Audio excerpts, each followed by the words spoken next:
on Ignite News. City councilors respond to the possible consequences of Hamilton no longer being the Steel City. The announcement yesterday has no impact, apparently, on any employees. The first of a hoped annual event sees a great beginning. Biggest importance for us is to get all the different African countries, 54 countries, to make sure people know that Africa is not just a country, but it's actually a continent. And a Hamilton musician using an alternative instrument shows us how it's done. All that and more coming up today on Ignite News.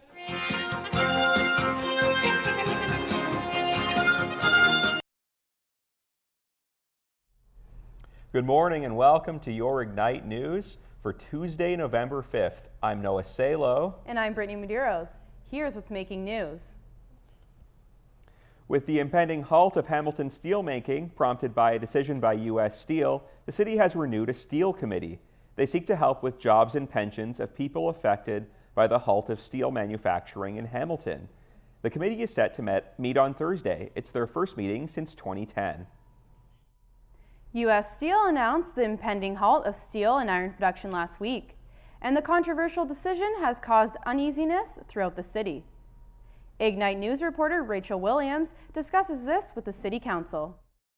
It's a loss of identity, not necessarily an economic loss. On October 29th, the American-based company announced plans to close its iron and steelmaking operations in Hamilton. The plants have been idle since 2010, but it still employs over 800 workers, 47 of which have received job loss notices. At a budget meeting, councilors demanded answers from the city manager's office about the legitimacy of these claims. The announcement yesterday has no impact, apparently, on any employees. We talked about the 47 may be impacted, but I just heard that they're going to establish them in a different location.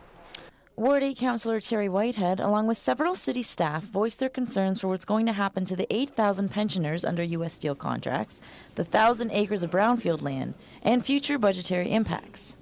John Savoy, Senior Policy Advisor for the City of Hamilton, said that some of the biggest impacts have already been felt.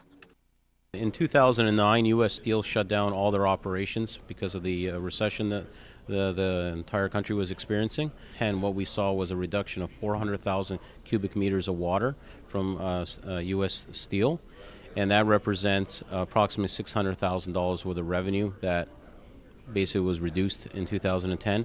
The company is shutting down the plant because of recurring net losses, $1.8 billion in the third quarter of this year alone. They are still going to roll and finish steel in the city, but not produce it. So what does this mean for Hamilton's Steel City reputation? Bothers me to think that the federal government and the provincial government, understanding the importance of the production of steel in your own country, will allow this kind of thing to take place, to allow the erosion of our capability and capacity to produce steel. It is clear that Hamilton cannot be defined by steel anymore. Reporting for Ignite News, I'm Rachel Williams. The City of Hamilton is proceeding with a $10 million plan to set up cameras at every intersection in the city to try and improve traffic flow. Traffic operations officials say the cameras will be able to detect vehicles approaching an intersection and automatically adjust signal times. But City Council will need to approve funding for the installation of the cameras at intersections across the city. Construction is expected to begin soon. City road crews will now have to plow roads until they are bare pavement. City Council says that this extra work will cost approximately $500,000. Previously, residential roads were to be plowed until drivers could drive on the hard snow pack. This change was introduced as a response to last year's Boxing Day blizzard. Bare pavement was previously a standard for some neighborhoods prior to amalgamation. Hamilton motorist Christy Lofchick is blaming an anti-abortion banner for a car accident Monday morning. Members of anti-abortion group the Canadian Centre for Bioethical Reform have been hanging graphic banners of aborted fetuses over the link for the past month. Lofchick says the banners are distracting drivers and caused a woman to slam into the back of her car. Police say protesters are not breaking any laws. A local church was the scene for a celebration of African music and culture. Ignite News reporter Elizabeth Cherenchenko has the latest on growing community in Hamilton. The event welcomed the Hamilton community for a night of diverse musical performances. Enthusiastic keynote speakers, multicultural vendors and foods, as well as activities for children of all ages. This was organized by the newly formed Canadian African Multicultural Association.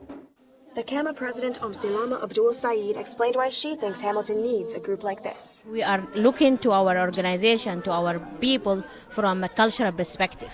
Not all the programs fill the needs of our people. That's why CAMA is existing. And not to duplicate any other organization, rather to help each other in the community to make Hamilton a better place to live. Besides being a fun night, the purpose is deeply rooted in social education. Here were Andrew Amoa's thoughts. The biggest importance for us is to get all the different African countries, 54 countries, right? To make sure people know that Africa is not just a country, but it's actually a continent of 54 diverse countries, cultures, and so forth. If we can get people to know about Africa, even more about Africa, and also get the different African nations to get together and work together in Hamilton and the GTA, that'd be wonderful for me. So I'm really excited about this. Tonight was a success. Film producer Tyrone Greenidge is in full support. You just want to be a part of it because we are on the same path. We are all trying to better ourselves, create a better tomorrow. I can't wait till this party next year because it's going to be bigger and better. These community members have taken positive action to create the style of social support that they need. Tonight was the Pan-African Night, which is going to be the first of many events to come. My name is Elizabeth Chernichenko, reporting for Ignite News. That's all we have for news. Let's take a look at what's happening in sports, weather, and entertainment. Coming up in sports, the Red Wings take on the Jets, the Bears beat out the Packers, and I've got your women's varsity basketball update. Coming up in weather, today's going to be mainly sunny, but the rest of the week you're still going to need your gloves. I'm Gregory Rosser. Coming up on entertainment, the creator of Breaking Bad will join the cast of Community in Season 5. We meet the world's first Lewis. Chris Luckett has a review of Bad Grandpa, and a DJ battle is set to kick off in the Arnie tomorrow night. Let's head over to Teresa Friesen for your sports update.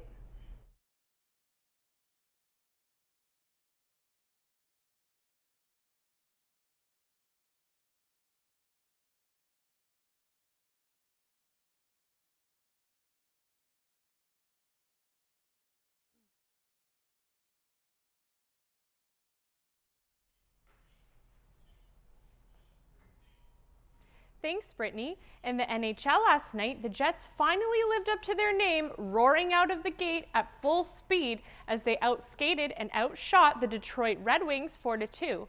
Brian Little scored the only goal in the first period for the Jets as they outshot Detroit 14-9. Henrik Zetterberg and Danny DeKeyser scored back-to-back goals for the Wings in the second, but the Jets were able to keep the momentum going, tying up the game late in the second. Matt Halischuk and Andrew Ladd each netted a goal to break open the 2-2 game in the third period. Goaltender Frederik Andersen of the Anaheim Ducks continues to impress, winning his fourth game of the season over the Rangers.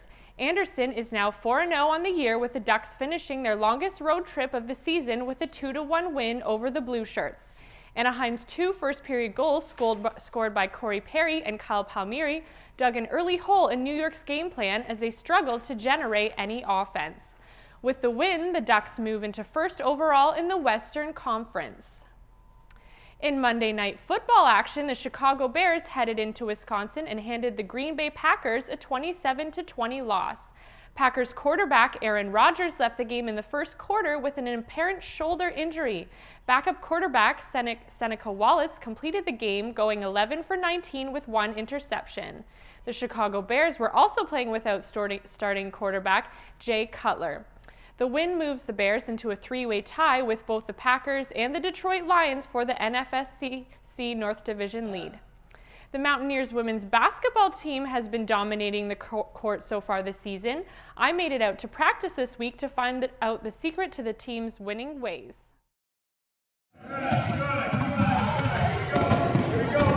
Mohawk's women's varsity basketball team is practicing hard following a successful preseason and a win in their first regular season game.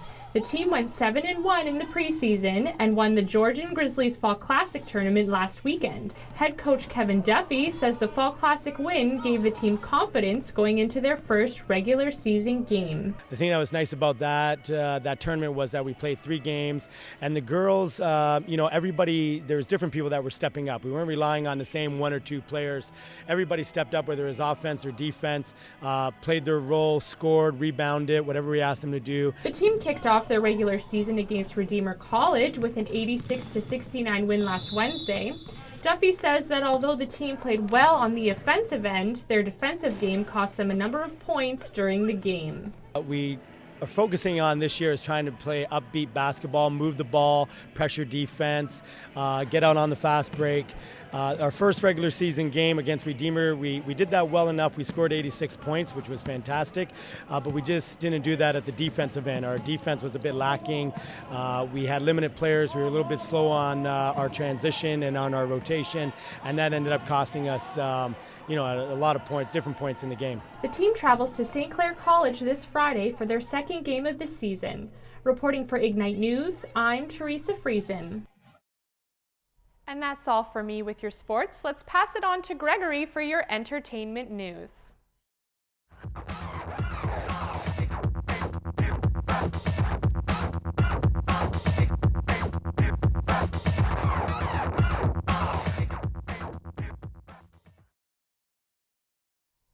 Thanks, Teresa. Now, the Breaking Bad creator Vince Gilligan will be taking a role in front of the camera on NBC's Community.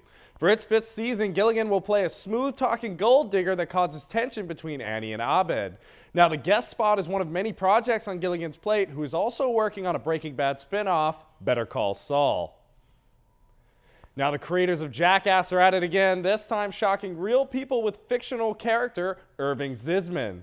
Ignite Entertainment reporter Chris Luckett reviews Bad Grandpa.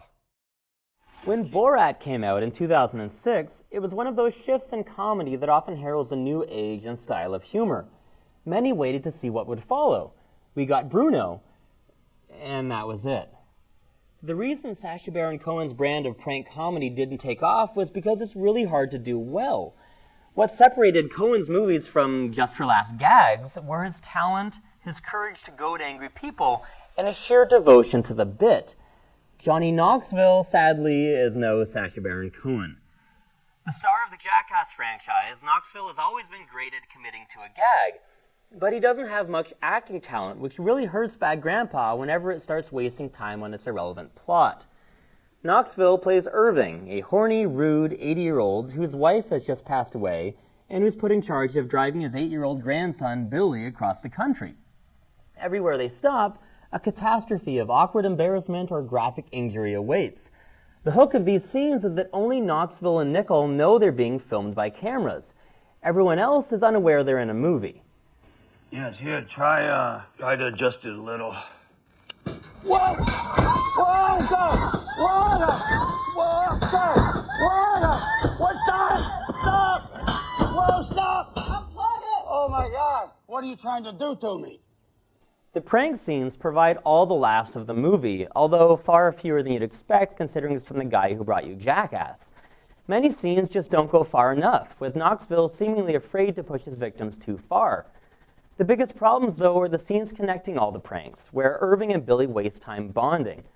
Watching the prank scenes, you have a tacit understanding with the movie to enjoy knowing that Irving is really Knoxville while the others on screen don't.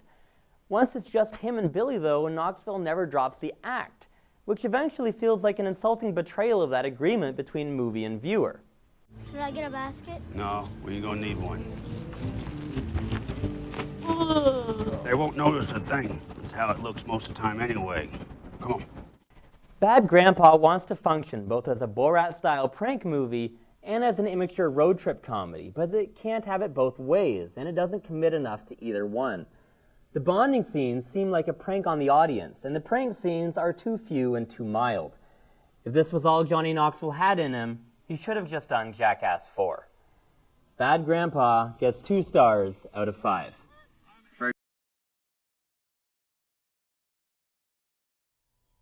Students are in for a treat as Diggy the DJ and the Human Kebab scratch it out at a DJ battle pub at the Arnie. Down with Webster's Diggy the DJ will be without his Juno Award-winning band, and the USS DJ Human Kebab will fly solo as the two go head-to-head on the turntables. Be sure to come to Pub Night tomorrow to see how it all goes down. How many people do you know make music with bathroom fixtures? Ignite Entertainment reporter Anna Rittens chats with Dave Gould, Hamilton's resident Lewist.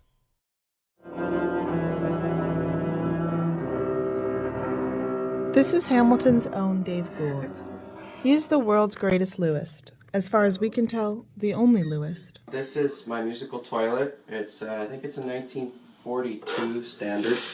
And it's wired for light and sound and smoke.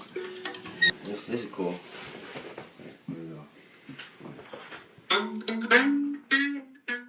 He has made a living off of his art. He is a visual artist and a musician. Although he does play the drums, guitars, and sings, he also has a passion for creating his own instruments, from just about anything. That is the belt wheel that goes on the back of a washing machine. Tire tubes from a bicycle, and then these are cat toy squeakers. This chip here is the first audio chip, and it's from Texas Instruments. And that was the sound in Pac-Man and Space Invaders and all those games.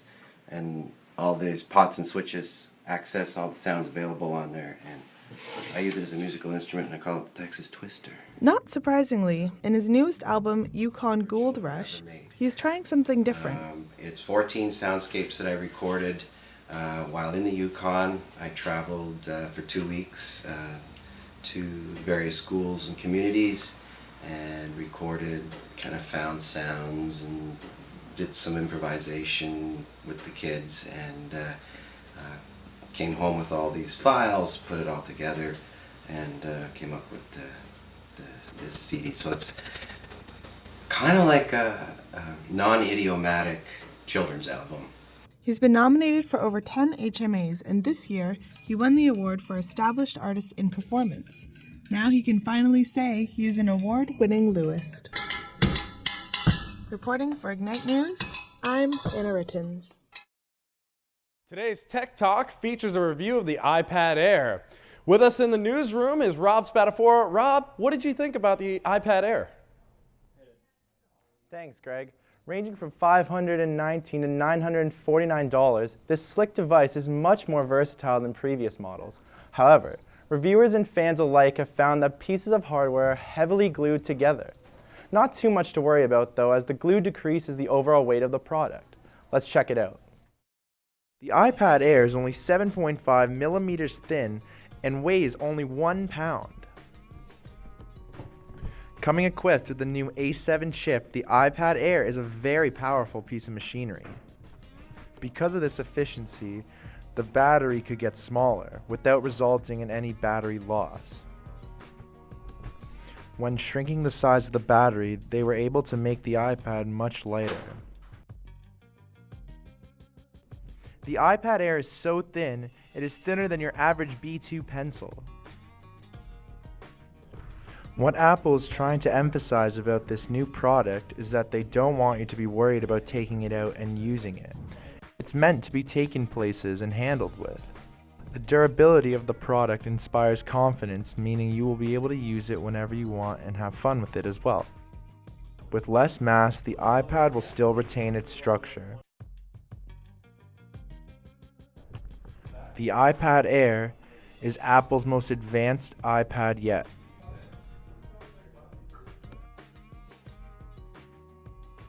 That's all for Tech Talk this week, Mohawk. I'm Rob Spatafora, Ignite News. Let's take a look at today's community calendar, featuring events from happening around the college and throughout Hamilton. Here's what's coming up in your community, Mohawk.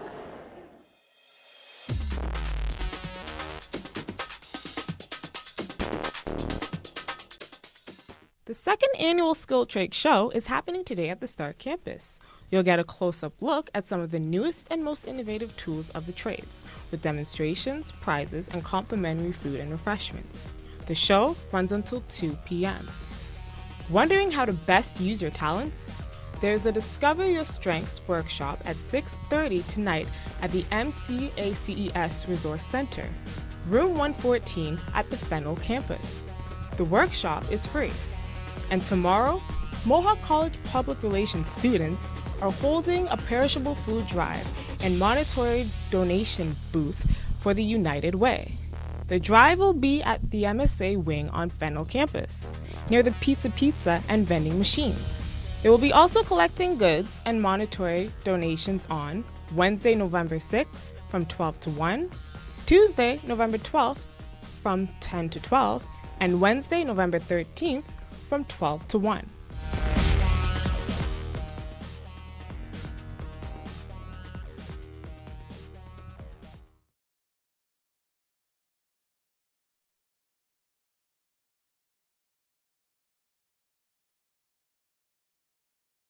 Your weather.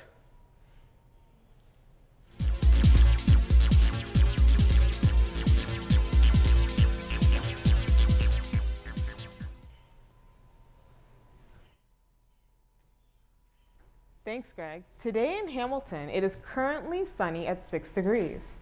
In Toronto, there's a mix of sun and clouds at 5 degrees. Niagara Falls, there's also a mix of sun and clouds at 6 degrees.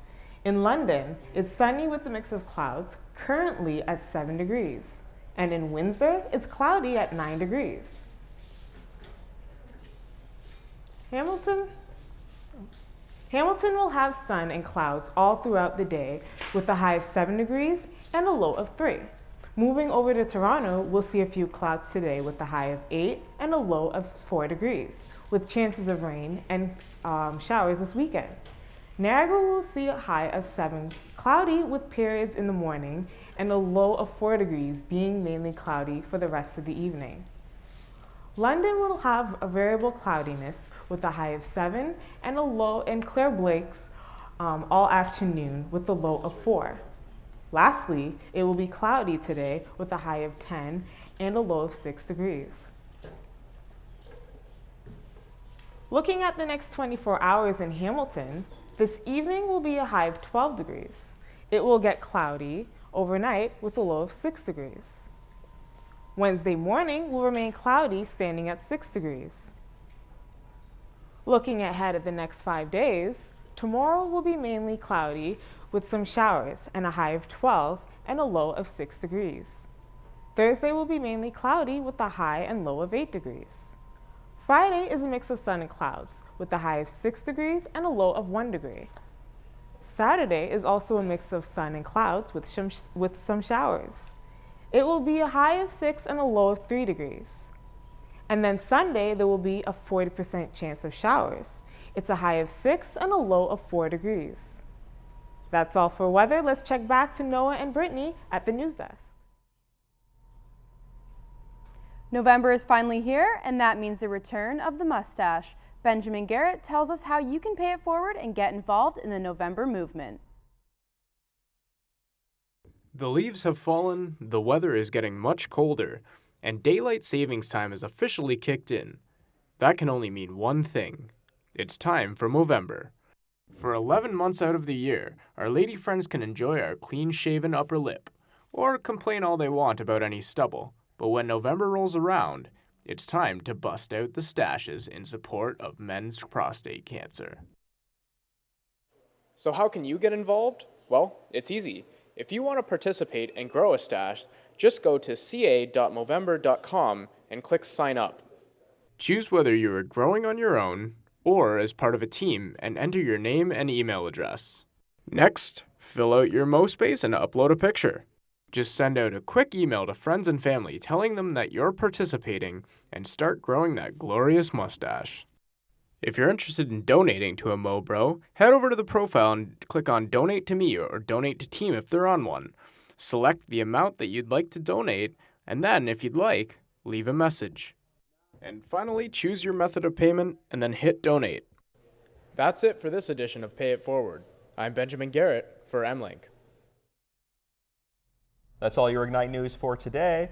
For more news coverage, check out our website at ignitenews.ca. I'm Noah Salo. And I'm Brittany Medeiros. Thanks for watching, Mohawk.